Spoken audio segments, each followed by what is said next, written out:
Assalamualaikum warahmatullahi wabarakatuh. Waalaikumsalam. Alhamdulillahirabbil alamin wa bihi nasta'in ala umuri waddin. Wassalatu wassalamu ala asyrofil anbiya'i wal mursalin ala sayyidina Muhammadin wa ala alihi wasallam. Rabbi shrah li sadri wa yassir li amri wahlul 'uqdatam min lisani yafqahu qawli. Alhamdulillahirabbil alamin. Yang kami hormati bapak-bapak jemaah sholat subuh Masjid Al-Madinah insyaallah Allah. Pertama-tama dan yang paling utama, marilah kita selalu panjatkan puja dan puji syukur kehadirat Allah Subhanahu wa taala yang mana sampai pada pagi hari ini kita masih dilimpahkan begitu banyak nikmat dan rezeki dari Allah Subhanahu wa taala yang tak terhingga. Terutama kita masih dilimpahkan nikmat iman, nikmat Islam, nikmat kesehatan dan juga nikmat kesempatan, sehingga pada pagi hari ini kita masih bisa bersama-sama melaksanakan sholat subuh berjamaah di Masjid Al-Madinah yang kita cintai ini. Yang insyaallah nanti kita akan lanjutkan dengan kajian pada subuh yang akan diisi oleh guru kita Bapak Ustaz Yatmo. Alhamdulillah beliau sudah hadir di tengah-tengah kita. Mudah-mudahan apa yang telah kita lakukan dan apa yang akan kita lakukan merupakan amal soleh yang telah akan menggerakkan timbangan kebaikan di yaumul qiyamah. Amin ya rabbal alamin. Tanpa selawat serta salam semoga senantiasa dan berkah kepada junjungan kita Nabi Muhammad sallallahu alaihi wasallam beserta keluarganya, para sahabatnya dan juga para pengikutnya, dan mudah-mudahan kelak kita tergolong yang akan mendapatkan syafaat di yaumul qiyamah. Amin ya rabbal alamin. Baik bapak-bapak jamaah sholat subuh Masjid Al-Madinah yang dirahmati Allah. Nanti guru kita Bapak Ustaz Yatmo akan menyampaikan tausiah sampai pada waktu subuh, dan seperti biasa di akhir sesi ada tanya jawab. Barangkali bapak-bapak ada yang ingin bertanya atau ingin menambahkan, silakan sesi tanya jawab. Baik, untuk memulai acara pada pagi hari ini, mari kita baca basmalah bersama-sama. Bismillahirrahmanirrahim. Untuk mempersingkat waktu kepada guru kita Bapak Ustaz Yatmo, waktu dan tempat. Assalamualaikum warahmatullahi wabarakatuh. Waalaikumsalam. Innal hamdalillah nahmaduhu wa nasta'inuhu wa nastaghfiruh wa na'udzu billahi min shururi anfusina wa min sayyiati a'malina. May yahdihillahu fala mudilla lahu wa may yudlil fala hadiya lahu. Asyhadu an la ilaha illallah wahdahu la syarika lahu wa asyhadu anna Muhammadan abduhu wa rasuluh. Allahumma salli wa sallim ala sayyidina Muhammadin wa ala alihi wa ashabihi ajma'in, amma ba'du. Puji dan syukur kita panjatkan kehadirat Allah Subhanahu wa taala atas limpahan karunia dan nikmatnya, sehingga alhamdulillah pada kesempatan yang berbahagia ini kita dapat bersama-sama hadir dalam majelis ilmu. Mudah-mudahan Allah Subhanahu wa taala menjadikan kita sebagai hamba-hamba Allah yang cinta dengan ilmu, yang juga dengannya kita bersama-sama menjadi orang-orang yang mendapatkan hidayah dari ilmu yang kita dapatkan. Amin ya rabbal alamin. Hadirin jamaah salat subuh yang insyaallah dirahmati oleh Allah Subhanahu wa taala. Puji dan syukur tentu kita masih diberikan kesempatan dalam waktu yang berbahagia ini. Mudah-mudahan Allah Subhanahu wa taala memberikan rahmat kepada kita semua. Hadirin jamaah sekalian yang dirahmati oleh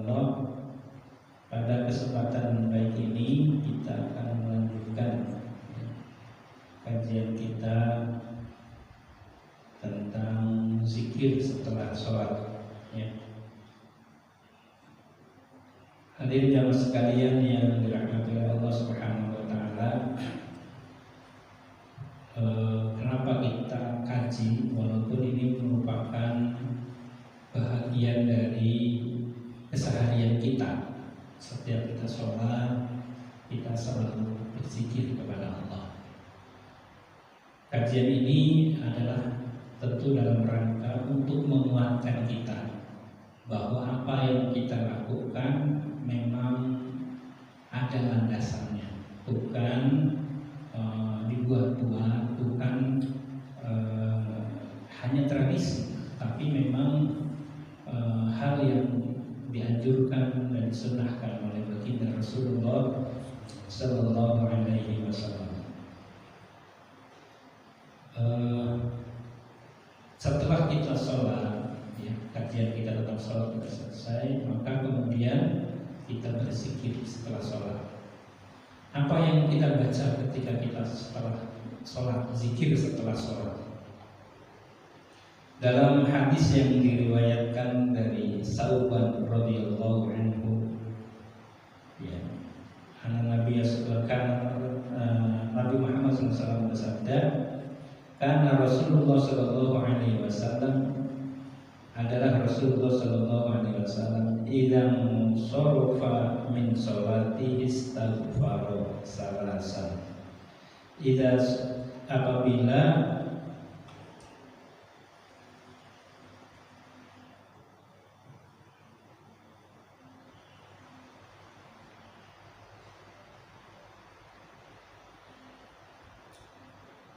idam sorofa min sholat, apabila beliau telah melaksanakan sholat, ya, maka kemudian beliau membaca istighfar. Ya, kenapa kita disunnahkan, dianjurkan untuk membaca istighfar? Ya, dalam hadis dikatakan Kullu ibni Adam khata'un wa khairul khata'in at-tawwabun. Kullu ibni Adam, setiap keturunan anak Adam khata'un, ya, punya potensi melakukan kesalahan. Ya. Wa khairul khata'in, dan setiap sebaik-baiknya orang yang berbuat salah, ya, berbuat dosa, at-tawwabun adalah orang-orang yang bertaubat. Ya. Kemudian dalam hadis yang lain dikatakan, wa may ya'mal su'an aw yadhlim nafsahu tsumma yastaghfirillah yajidillaha ghafurur rahim.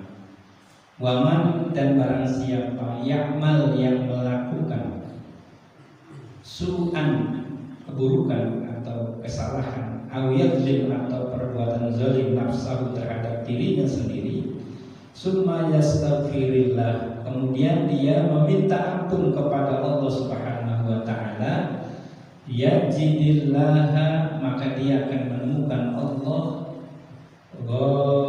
Ghafurur Rahim, adalah Maha Pengampun lagi Maha Penyayang. Nah, jadi istighfar ini adalah dalam rangka bentuk pengakuan kita sebagai hamba Allah yang punya peluang besar untuk melakukan kesalahan. Oleh karena itu kemudian kita dianjurkan untuk membaca istighfar ini, ya, membaca istighfar sebagaimana Rasulullah Shallallahu Alaihi Wasallam memerintahkan kita untuk membaca istighfar. Bahkan istighfar itu akan mendatangkan banyak kebajikan. Ya, seperti yang pernah saya sampaikan bahwa dalam surat Nuh ayat 10, 11, 12 itu dikatakan, Istaghfiru rabbakum innahu kana ghaffar yursilis samaa 'alaikum bidrara wa yumditkum bi amwali wa banin dan seterusnya. Jadi istaghfiru rabbakum, minta ampunlah kamu sekalian kepada Tuhan, innahu kana ghafar, karena sesungguhnya Dia adalah Maha Pengampun. Nah, berkaitan dengan ayat ini pernah saya sampaikan bahwa suatu ketika Imam Hasan al-Basri didatangi oleh 3 muridnya yang mengadukan tentang persoalan kehidupannya. Jadi ada 3 murid dari Syekh Hasan al-Basri datang menanyakan tentang atau mengadukan tentang persoalan yang dihadapi dalam kehidupannya. Yang pertama datang bertanya kepada Syekh Hasan al-Basri, wahai guru, saya ini seorang petani dan hampir alhamdulillah bisa sukses dengan pertanian. Tapi dalam beberapa tahun terakhir panen saya selalu gagal.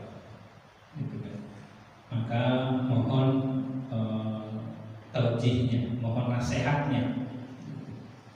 Nah, kemudian Hasan al-Basri memberikan nasihat, perbanyaklah istighfar oleh kamu sekalian.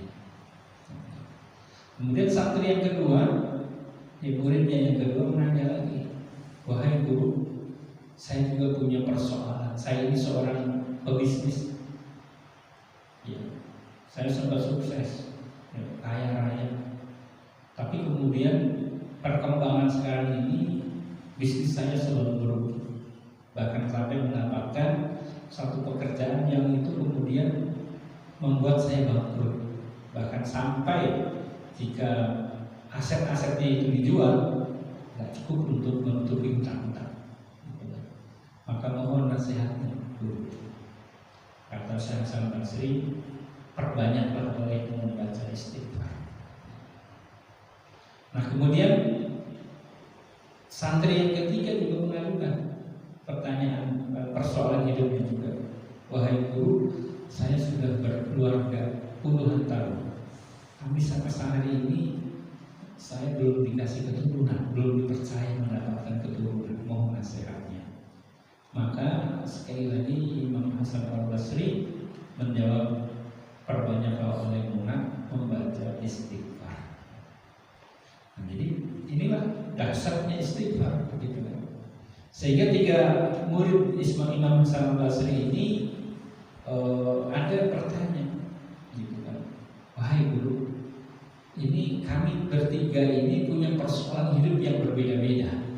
Tapi kenapa engkau menjawabnya hanya satu, membaca istighfar? Maka kemudian Imam Hasan al-Basri membaca ayat ini, faqul tastaghfiru rabbakum innahu kana ghafar. Maka katakanlah, aku berkata, istaghfiru rabbakum, beristighfarlah kamu sekalian kepada Tuhan, innahu kana ghafar, sesungguhnya Allah itu Maha Pengampun.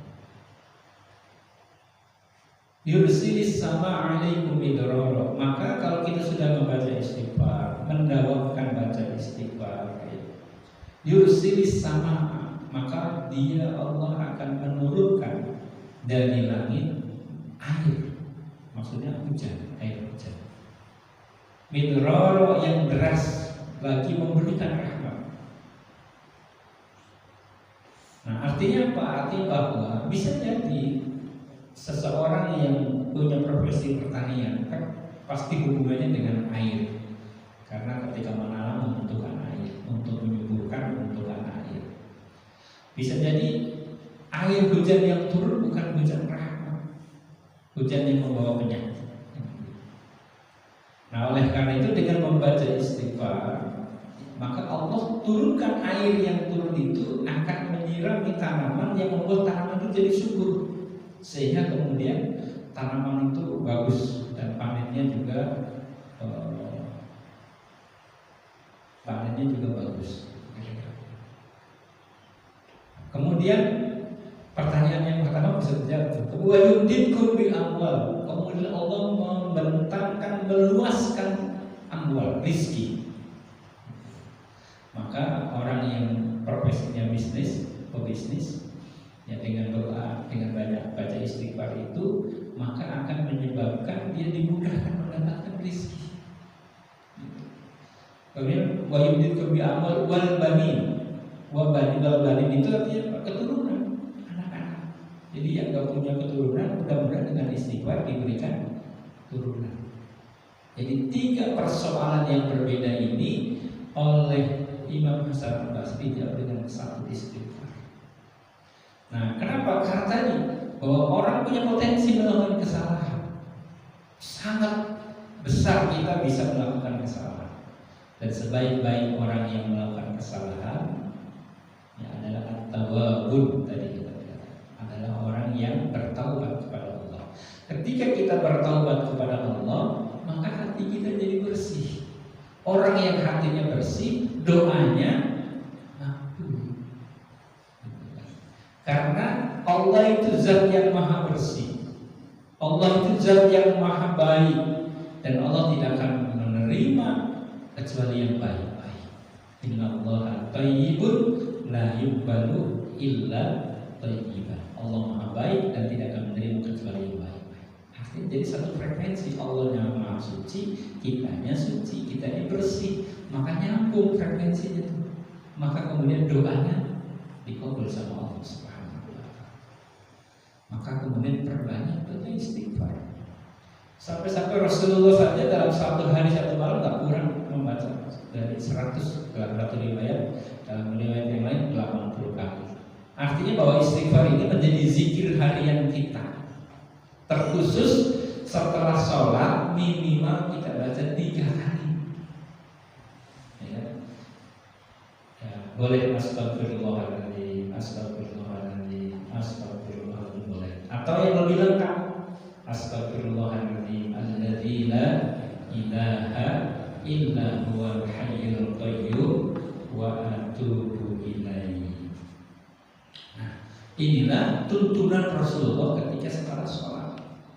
Jadi dalam riwayat dari sahabat Nabi Sallallahu radhiyallahu anhu, beliau mengatakan bahwa karena Rasulullah Sallallahu alaihi wasallam adalah Rasulullah Sallallahu alaihi wasallam idzan sarafa min salatihi istighfar salasan, bahwa beliau jika setelah selesai sholat beliau beristighfar 3 kali. Nah, jadi kita membaca istighfar 3 kali begitu.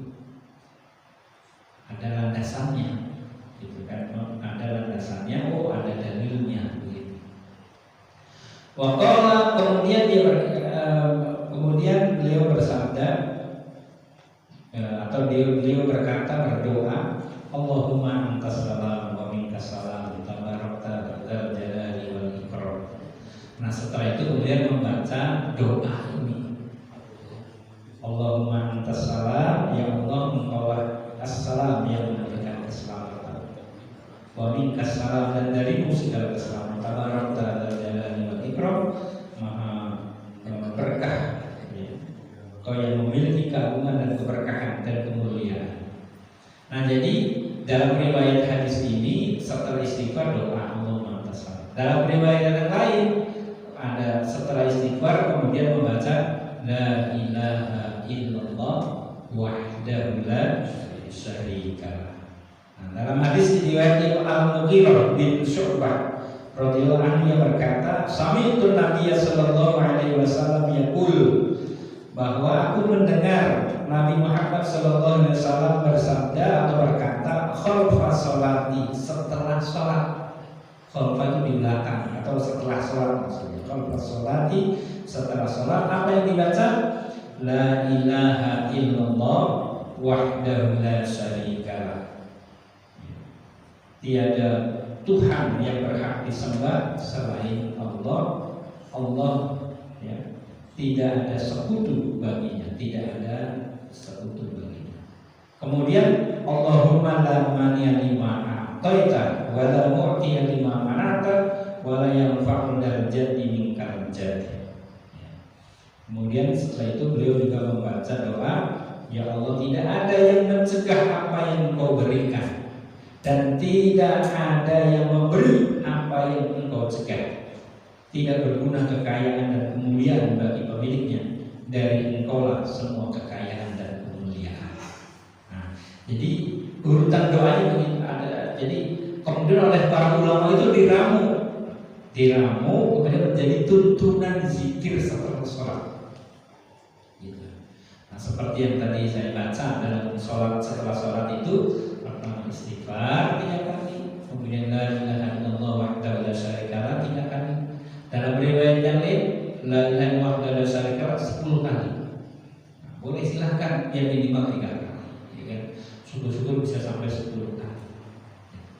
Nah, kemudian setelah itu baru Allahumma antas salam wa minkas salam wa ilaika yarji'us salam dan seterusnya.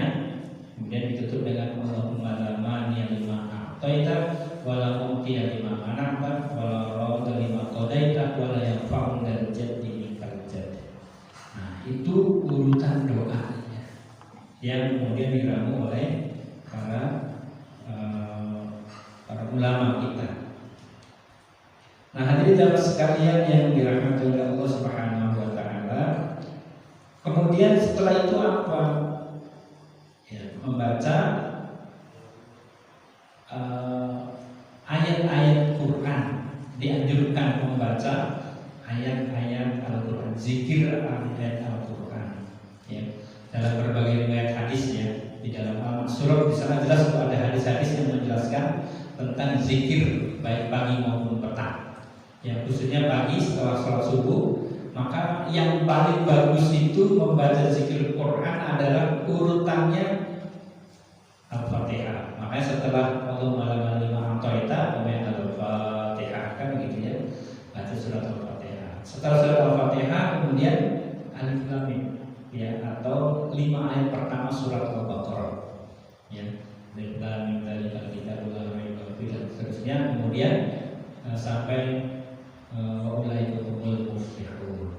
Nah, kemudian yang ketiga ayat kursi. Nah, ayat kursi. Nah, setelah ayat kursi kemudian beberapa ayat terakhir dari surat Al-Baqarah. Lillahi ma fis samawati wa ma fil ardi dan seterusnya. Ya. Jadi ayat-ayat surat Al-Baqarah yang di akhir-akhirnya. Nah, setelah itu kemudian Al-Mu'awwidzat, membaca ayat surat-surat minta perlindungan kepada Allah, 3 surat atau yang dikenal dengan trikul, Qul huwallahu ahad, Allahu samad dan seterusnya. Kemudian Qul a'udzu birabbil falaq, kemudian ketiga Qul a'udzu birabbin nas. Nah, inilah ayat yang disunnahkan dibaca di pagi maupun sore, khususnya pagi setelah sholat subuh. Ya, kenapa? Karena ayat ini adalah ayat-ayat perlindungan kepada Allah agar kita dijauhkan dari gangguan-gangguan. Dan ayat-ayat yang ini juga akan membentengi kita dari pengaruh-pengaruh, ya, pengaruh-pengaruh keburukan baik yang dilakukan oleh manusia maupun oleh jin. Ya, ada orang yang punya dendam ya, atau punya sesuatu yang gak senang sama kita, kemudian apa ya istilahnya bahasa kita yang ngirim melalui orang pinter misalnya kan mencelakakan kita. Maka dengan membaca ayat-ayat ini itu insya Allah kita akan terbentengi atau diganggu oleh jin. Ya, ada jin misalnya menggoda kita, ya, bisa jadi kita jadi malas ibadah, bisa jadi ada orang yang dalam petik ya kesurupan misalnya gitu. Nah, maka ayat-ayat ini sebagai ayat-ayat ruqyah. Gitu kan. Maka di masjid kami kalau pagi, kalau subuh itu bacaannya zikirnya lengkap, gitu kan. Zikirnya itu lengkap dari istighfar 3 kali, la ilaha illallah la syarikalah, Allahumma antas salam, Allahumma la mani'a lima a'taita, kemudian zikir ayat-ayat Quran tadi. Setidak-tidaknya adalah ayat kursi dan Al-Mu'awwidzat. Ya, 3 kul atau trikul. Jadi kalau tidak sampai lengkap tadi, minimal dua bacaan. Yang pertama adalah apa? Ayat kursi. Kemudian yang kedua Al-Mu'awwidzah, gitu ya. Nah, yang tadi kita baca itu adalah ayat kursi dan kemudian tribul nanti. Nah, hadirin jamaah sekalian yang dirahmati. Setelah itu baru kemudian kita membaca tasbih, ya, membaca tasbih, membaca membaca tahmid dan juga membaca takbir.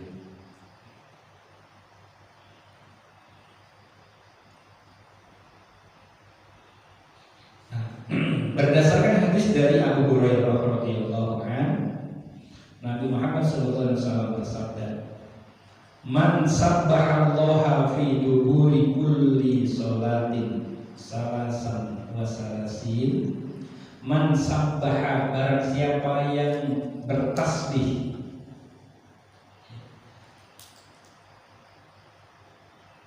Allah kepada Allah fi duburi kulli sholatin, di waktu setelah selesai sholat, salasan wa salasin, 33, wa hamidallaha, dan memuji Allah, bertahmid. Ya, kalau tasbih itu apa? Subhanallah, subhanallah, subhanallah, terus sampai 33 kali.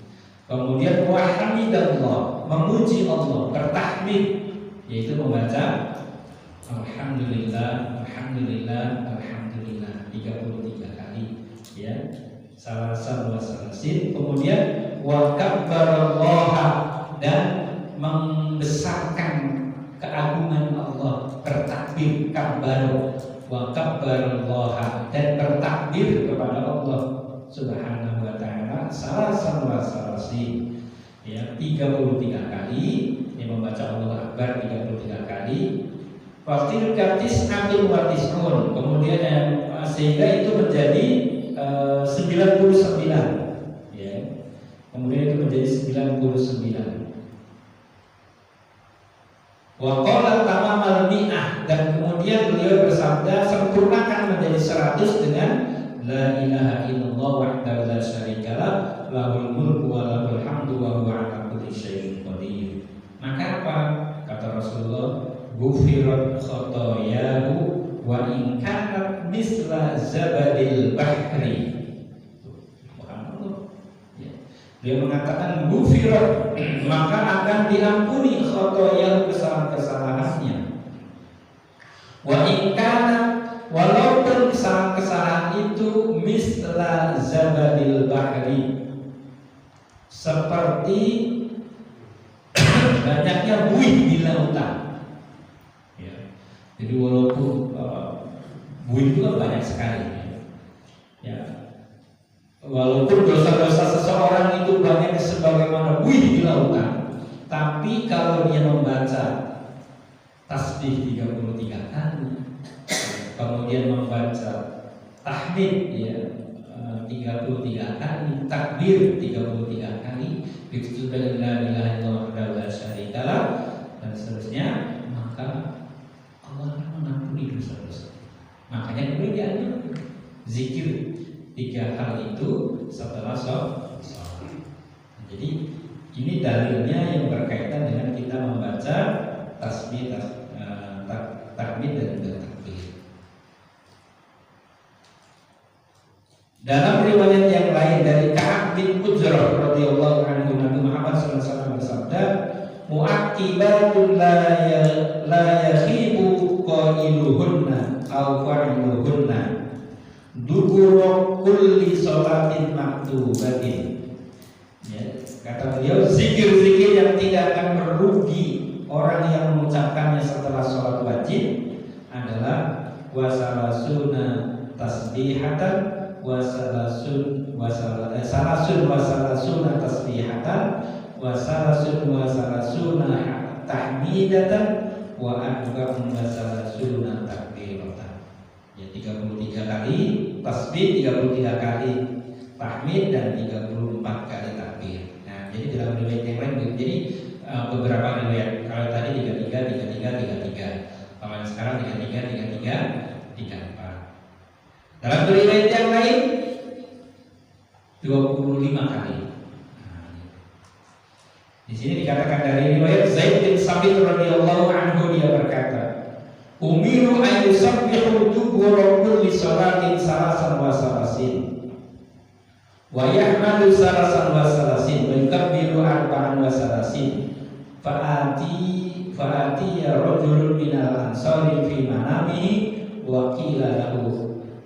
Ya. Umiru an yusabbihu, mereka para sahabat diperintahkan untuk bertasbih setelah sholat 33 kali, ya, membaca tasbih, ya, kemudian wa yahmadu salasan wa salasin, membaca tahmid 33 kali, wa yukabbiru arba'an wa salasin, dan membaca takbir 34 kali. Fa'atiya rajulun minal ansar, kemudian datang seseorang laki-laki dari kaum Ansar fi manamihi, menceritakan tentang mimpinya. Faqila lahu, dikatakan kepadanya, amarakum Rasulullah sallallahu alaihi wasallam, ya, diperintahkan kepada kamu sekalian oleh Rasulullah sallallahu alaihi wasallam, antusabbihu dubura kulli salatin salasan wa salasin wa tahmadu salasan wa salasin wa yukabbiru arba'an wa salasin. Qala na'am. Dia berkata bahwa kamu diperintahkan oleh Rasulullah untuk membaca tasbih 33 kali, tahmid 33 kali, takbir 34 kali. Kemudian qala, dia berkata, "Na'am, betul." Qala faj'aluha khamsan wa isrin waj'alu fiha tahlil falamma asbaha atan Nabiy sallallahu alaihi wasallam fadzakara dzalika faqala ij'aluha kadzalik. Kemudian beliau mengatakan bahwa Rasulullah SAW menjelaskan bahwa kalau kamu setelah dia bermimpi itu kemudian datang kepada Rasulullah, kemudian dia menceritakan seperti itu, maka kemudian Rasulullah bersabda, ij'aluha kadzalik, lakukanlah yang demikian itu. Nah, jadi silahkan, ya, apa saja, ya, berapa saja, yang penting zikir minimal tadi, ada yang 33, ada yang 25, ya, silahkan. Nah, kemudian mengenai surat tadi, ya, hadis dari Uqbah bin Amir radhiyallahu anhu, dia berkata, amaroni Rasulullah sallallahu alaihi wasallam, ya, Rasulullah SAW memerintahkanku, ya, an aqra bil mu'awwidzati dubura kulli salatin, ya, untuk membaca al-mu'awwidzat. Apa itu al-mu'awwidzat?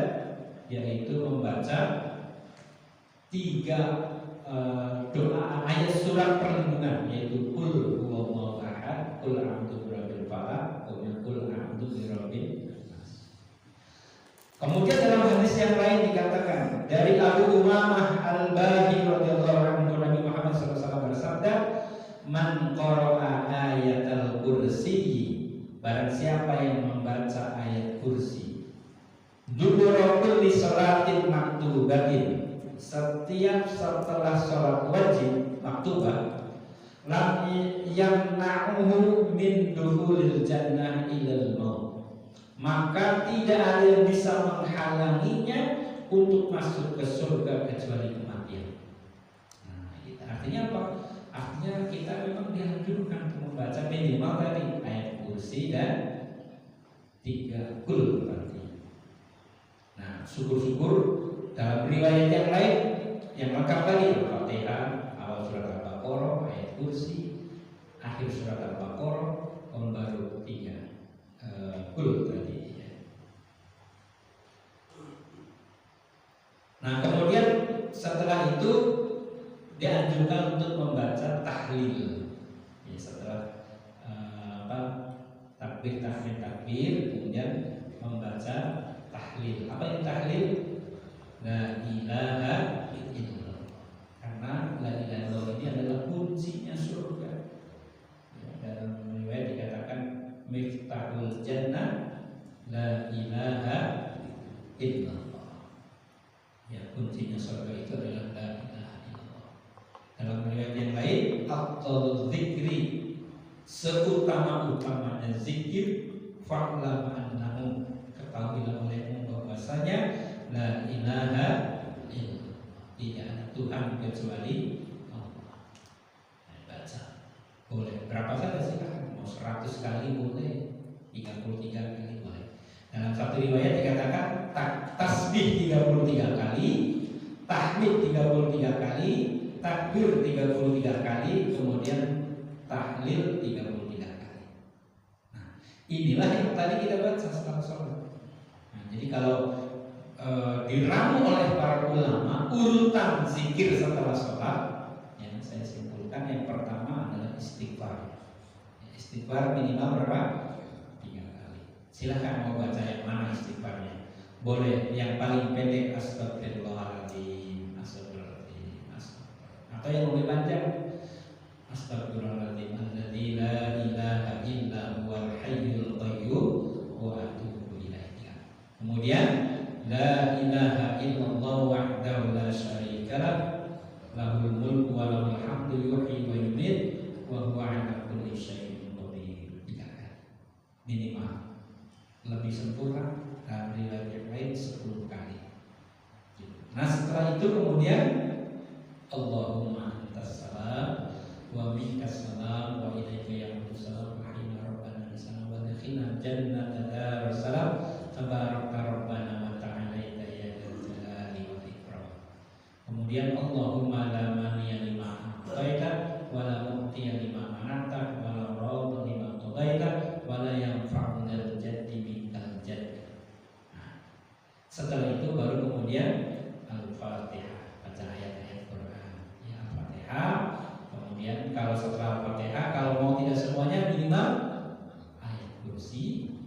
Kemudian 3 kul atau 3 kul. Ya, kul huwallahu ahad, kul a'udzu falaq, kul a'udzu birabbin nas.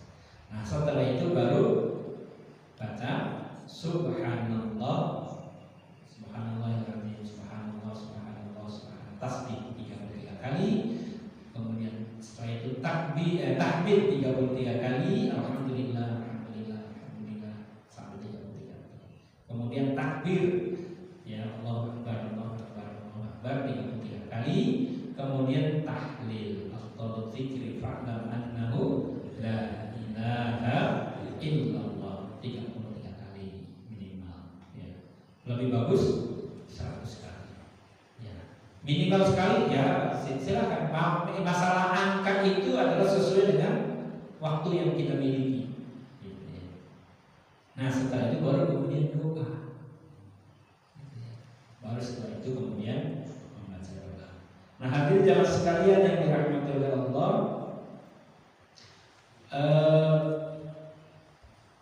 ketika kita membaca zikir, ya, apakah kemudian zikir itu dilakukan bersama-sama atau sendiri? Nah ini, ya silahkan saja. Semua ada riwayatnya. Yang mau zikir sendiri-sendiri silahkan. Yang mau berjamaah juga silahkan. Karena memang ada tuntunannya. Dalam riwayat yang diriwayatkan oleh Ibnu Abbas, ya pernah saya sampaikan ya, bahwa satu ketika Ibnu Abbas itu dia ketinggalan sholat subuh, gitu. Jadi sampai juga ada juga ya kadang-kadang namanya manusia ya, mungkin kesibukan dan sebagainya. Akhirnya beliau kemudian tidak ikut berjamaah dengan Rasulullah. Nah kemudian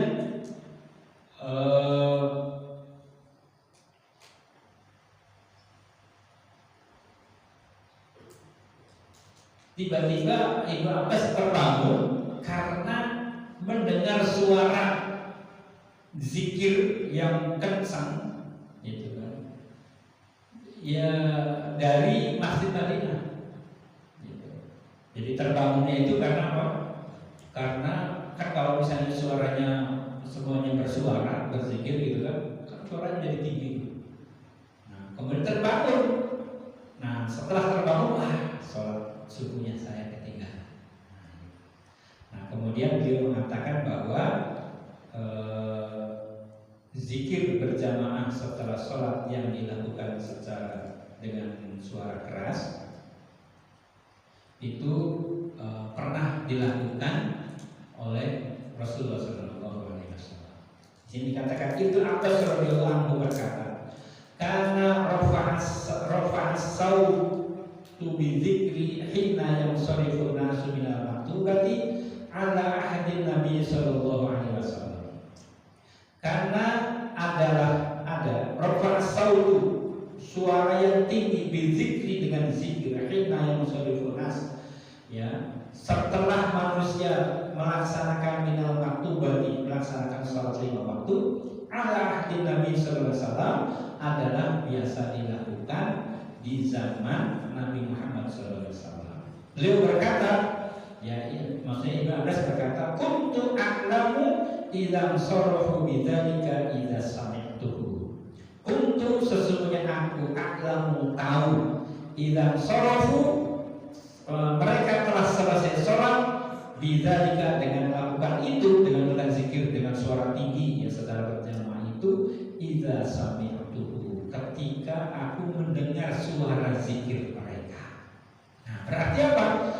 Ibnu Abbas itu kan termasuk sahabat Nabi dan dia termasuk sahabat besar atau dalam bahasa ini kibar, para kubar, para pembesar, sahabat yang utama dari Rasulullah SAW. Beliau mengatakan bahwa aku mengetahui Rasulullah dengan para sahabat selesai melaksanakan sholat itu karena aku mendengar suara zikir mereka. Berarti apa? Zikir berjamaah pernah dilakukan. Walaupun ini bukan kewajiban, makanya kemudian suatu ketika Rasulullah zikirnya masing-masing. Satu ketika Rasulullah zikir berjamaah. Kalau Rasulullah itu setelah sholat itu membiasakan diri setelah sholat kemudian berbalik menghadap para jamaah. Kenapa Rasulullah itu ketika berzikir itu menghadap para jamaah? Karena kalau dulu itu belum ada ini, belum ada mic, ya kan? Kalau sekarang ada mic, kan lihat jamaah juga jamaah mendengar. Tapi kenapa Rasulullah pada saat itu menghadap jamaah? Karena supaya suara Rasulullah jelas didengar oleh para sahabat dengan melihat sahabat lisan atau bibir Rasulullah mengucapkan itu. Nah itu jadi konteks hadis yang mengatakan bahwa Rasulullah itu menghadap jamaah, menghadap para sahabat ketika selesai sholat dalam berzikir, supaya ucapan Rasulullah didengar dan dilihat oleh para sahabat. Begitu. Dalam riwayat yang lain Rasulullah tidak menghadap jamaah tapi menghadap menyamping. Ya, jadi enggak menghadap persis seperti kayak saya menghadap jamaah nih, tapi menghadap ke samping. Gitu kan. Tapi masih terlihat, gerakan mulutnya masih terlihat. Jadi satu ketika Rasulullah boleh menghadap ke jamaah, satu ketika Rasulullah menghadap ke samping. Gitu. Nah, kalau sekarang para ulama kadang-kadang enggak ke depan, enggak ke samping, tetap aja menghadapnya ke depan, membelakangi jamaah. Kenapa? Ya sekarang sudah ada mic, para jamaah sudah, walaupun jumlahnya banyak, terdengar dengan mic ini, teknologi. Itu kan cara saja, ya. Jadi tidak usah dipertentangkan harus menghadap ini, ya boleh itu. Kalau mau menghadap itu boleh, itu sunnah Rasulullah. Kalau tidak, ya istilahnya apa ya? Dalam hukum itu ada yang disebut dengan elat. Elat itu sebab. Kenapa Rasulullah ketika zikir itu menghadap para sahabat? Apa alasannya? Itu yang disebut dengan elat. Elatnya itu apa? Supaya zikir Rasulullah didengar oleh para sahabat dengan benar, sampai gerakan mulutnya didengar, dilihat oleh para sahabat. Nah, itu artinya apa? Artinya menurut hemat saya dianjurkan di masjid suatu ketika sholat zikirnya dipimpin berjamaah. Di waktu yang lain ada yang zikirnya masing-masing.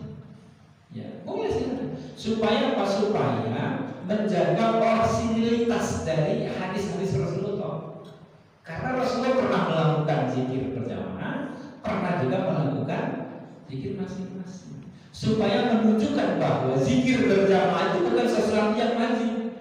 Begitu maksudnya. Nah, makanya kemudian di masjid kami juga begitu. Ada seorang teman yang dia tidak biasa zikir berjamaah. Nggak apa-apa. Waktunya jadi imam, saya suruh jadi imam. Waktunya jadi imam. Dia jadi imam, setelah sholat, ya dia diam saja. Ya para berjamaah ya dia zikir masing-masing. Tapi di lain waktu zikir berjamaah. Nah, ini sekali lagi kondisi seperti ini harus dipertahankan supaya apa? Menjaga keharmonisan jamaah. Jadi ada yang mungkin amaliyahnya senangnya zikir itu sendiri-sendiri, ada juga yang berjamaah. Nah, tapi dalam bentuk Imam Syafi'i mengatakan sebagai bentuk pembelajaran, maka dianjurkan zikir itu berjamaah. Karena tidak semua orang bisa zikir dengan sendiri-sendiri. Ada orang yang baru sadar yang melaksanakan kewajiban sebagai seorang muslim, sholat itu setelah tua, ya. Sehingga dia nggak sempat untuk menghafal untuk bagaimana zikir itu. Nah, sehingga dengan dipimpin itu dia mendapatkan bimbingan secara tidak langsung, kemudian dia belajar menghafal zikir. Kalau secara khusus untuk menghafal, wah sudah kalau udah tua ini kan, udah ngurusin beras, udah ngurusin macam-macam, gitu kan, sehingga tidak memungkinkan dia bisa menghafal. Maka ada imam yang membantu, membimbing dia berzikir kepada Allah Subhanahu wa Ta'ala.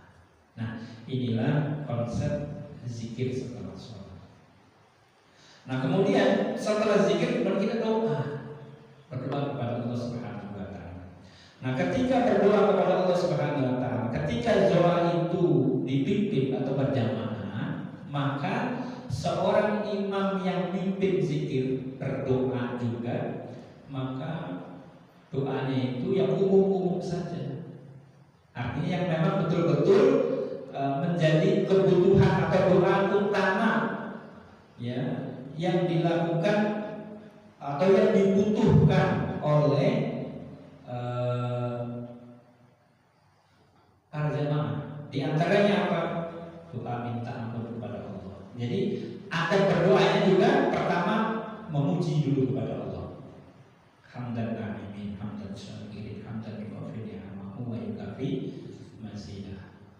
Ya Rabbana lakal hamdu kama yanbaghi li jalali wajhikal karim wa li sultan. Itu ada dalam doa, diawali dengan memuji kepada Allah. Setelah itu kemudian apa?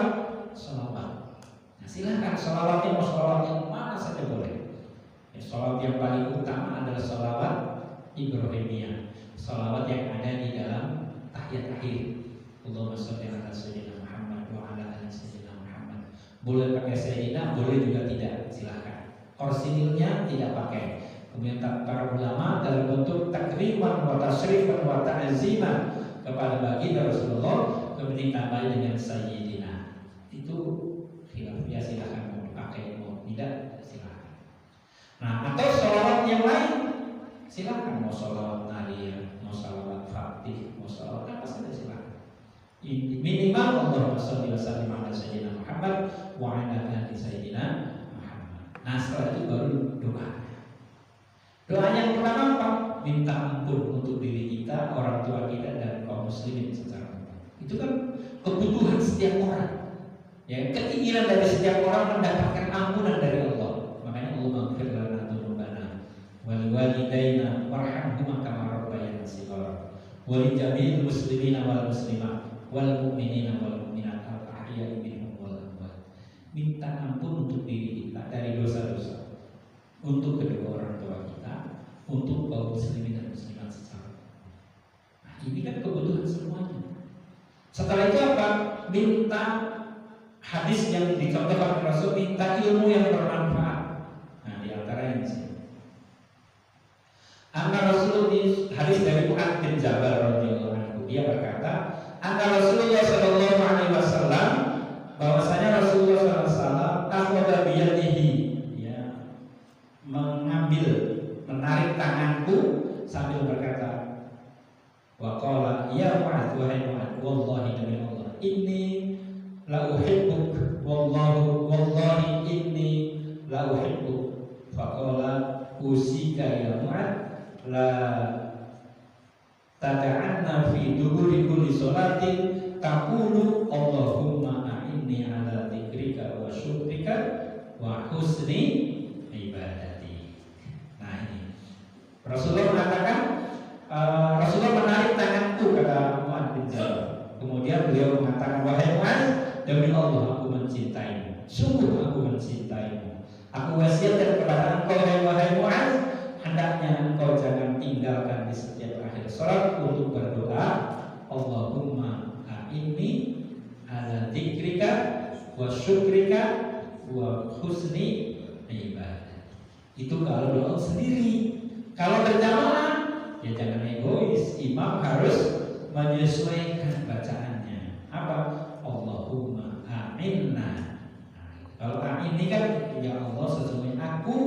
Nah, itu kalau a'inna sesungguhnya kami. Nah, itu berjamaah. Allahumma a'inna ala dzikrika wa syukrika wa husni ibadah. Ya, beliau ya Allah, tolonglah kami. Kalau a'inna, kalau a'inni berarti tolonglah aku. Ya. Ala dzikrika, agar selalu bisa berzikir kepadamu. Wa syukrika, dan bersyukur kepadamu. Wa husni ibadati, dan beribadah kepadamu dengan baik. Nah, ini doa yang umum. Ya, orang nikmat terbesar dari seorang muslim itu adalah ketika dia diberikan kesempatan, diberikan rahmat oleh Allah untuk selalu ingat kepada Allah, yaitu ala dzikrika, dan juga bersyukur kepada Allah. Ya, karena konsep bahagia hidup itu dengan bersyukur dan juga merasakan lezatnya ibadah, wa husni ibadati. Nah, ini kan doa atau kebutuhan yang dibutuhkan oleh semuanya. Oleh karena itu doa ketika berjamaah yang bersifat umum yang semuanya orang membutuhkan. Nah,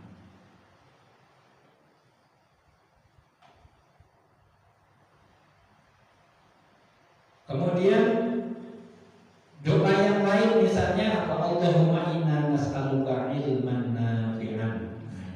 Ini hadis dari Ummu Salamah.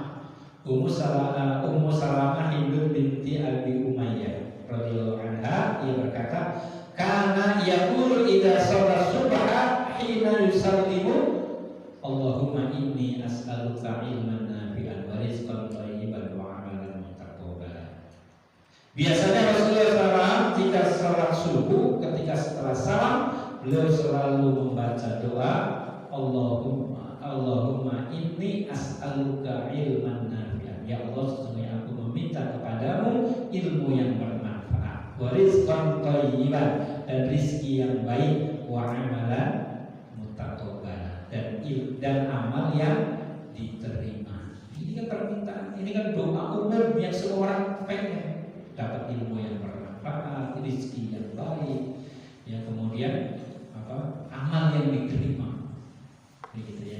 Nah, ada banyak doa-doa yang termasuk Rabbana ja'alna min azwajina wa dzurriyyatina qurrata a'yun waj'alna lil muttaqina imama. Allahumma inna nas'aluka al-huda.